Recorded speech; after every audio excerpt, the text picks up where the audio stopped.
Seorang pria bertopeng melubangi pipa di taman air.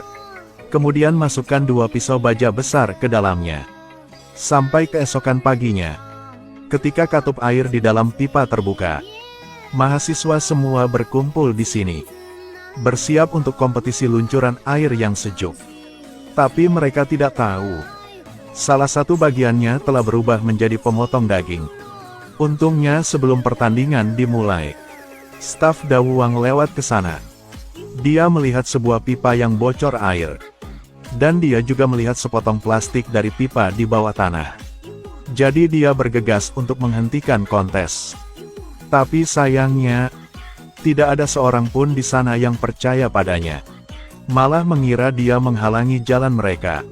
Pemilik tempat ini melihat ini, dia segera memecatnya. Dawuang tidak tahu harus berbuat apa. Hanya bisa tak berdaya melihat para siswa melompat ke dalam perangkap. Setelah si pemilik meniup peluit untuk memulai, 3 kelompok kontestan memulai bersama.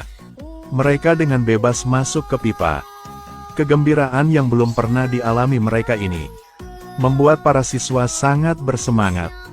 Tapi kemudian, telah berubah menjadi adegan yang mengejutkan. 2 mahasiswi dipotong. Hanya orang ketiga yang selamat. Pada titik ini kelompok pemenang pertama muncul. Para penonton menantikan posisi runner-up. Tetapi yang tak mereka menduga, mereka tidak melihat si runner-up keluar. Hanya aliran darah yang bercampur dengan daging manusia keluar. Para penonton tercengang. Yang lebih membuat para mahasiswa tidak tahu bagaimana. Ternyata, semua mahasiswa di taman air ini bersekolah di sekolah yang sama. Mereka akan lulusan tahun ini. Jadi berkumpul di sini untuk mengadakan pesta kelulusan. Dan apa yang terjadi? Sesuatu yang tidak pernah mereka duga. Paman keamanan yang ada di bawah bahkan lebih takut. Dia sangat takut sehingga dia lupa memberitahu para mahasiswa di atas. Pada saat yang sama, para kontestan di atas tidak tahu apa yang terjadi di bawah. Mereka telah berkumpul jadi sekelompok, siap untuk memulai permainan. Tanpa mengetahui neraka sedang menunggu mereka. Tapi kompetisi belum berakhir. Karena radio tiba-tiba kehilangan sinyal. Orang-orang di atas tidak mengetahuinya. Tetapi, Dawuang melihat sesuatu yang tidak biasa di bawahnya. Dia ingin menghentikan mereka. Tapi sayangnya, dia tak hanya tak bisa menghentikan mereka, tapi juga membuat dirinya terdorong ke bawah pipa. Dawuang dengan cepat meluncur mendekati kedua pisau itu. Untuk bertahan hidup, dia mencoba menahan diri agar tidak meluncur ke bawah. Tapi karena pipanya terlalu licin, pada akhirnya dia masih luncur ke bawah. Untungnya, mayat kedua gadis itu menghentikannya. Jadi dia tidak mati.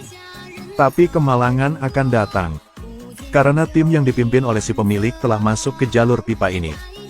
Dan setelah itu, hanya dalam sekejap, Dawuang ditebas.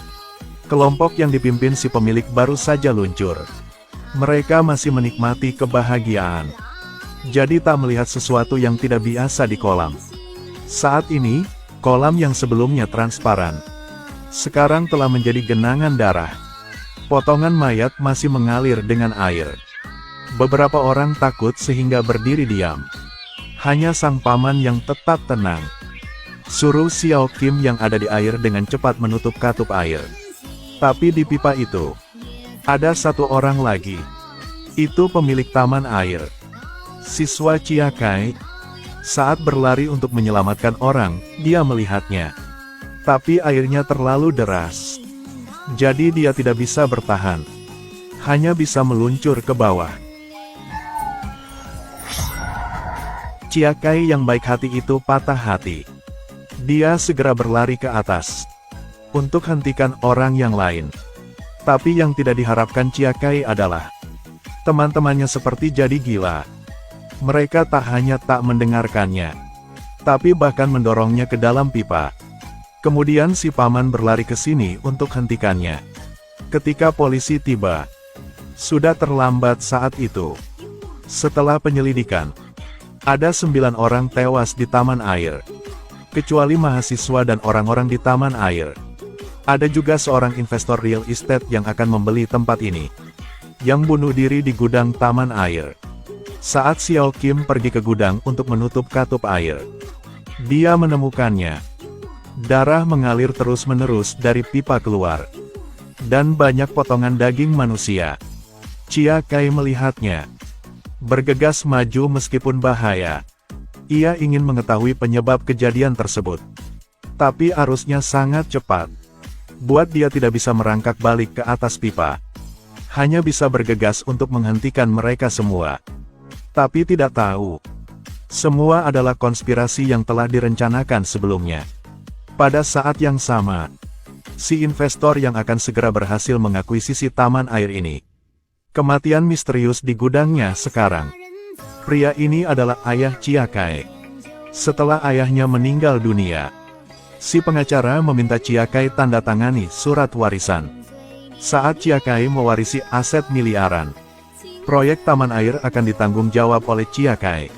Sebagai rasa menghormati ayahnya, Chia Kai membeli seluruh taman air, sesuai dengan keinginan ayahnya, dan tanda tangani kontrak untuk mengubah taman air jadi pusat perbelanjaan kota. Kemudian dia memberikan uang itu kepada pemilik taman air. Dan pembunuh sebenarnya dari pembunuhan ini, itu adalah pemilik taman air. Dialah yang memasukkan pisau baja ke dalam pipa. Dia melakukan itu untuk menghormati ayahnya. Ternyata, 35 tahun yang lalu, ada pembunuhan di taman air ini. Saat itu, si pemilik masih seorang gadis kecil. Yang meninggal itu adalah ayahnya. Awalnya, ayahnya masih bisa hidup. Tapi penjaga lalai tugasnya, menyebabkan ayahnya meninggal secara tragis. Ini membuatnya tidak bisa tahan. Jadi ketika dia dewasa dia menikah dengan pemilik taman air. Dan menunggu waktu yang tepat untuk membalas dendam. Dan ayah Chia Kai bukan mati karena bunuh diri, tapi karena diancam oleh si pemilik dengan pistol. Dia dibunuh oleh wanita ini. Karena ayah Chia Kai telah membeli taman air ini, tapi selalu gunakan uang untuk menggodanya. Padahal wanita ini sudah balas dendam. Tapi dia menggunakan cara yang paling menjijikkan, yaitu membunuh orang yang tidak bersalah. Akhirnya, bolehkan aku ingatkan kalian, jika bermain di taman air, saat bermain, ingatlah untuk lindungi diri kita sendiri ya.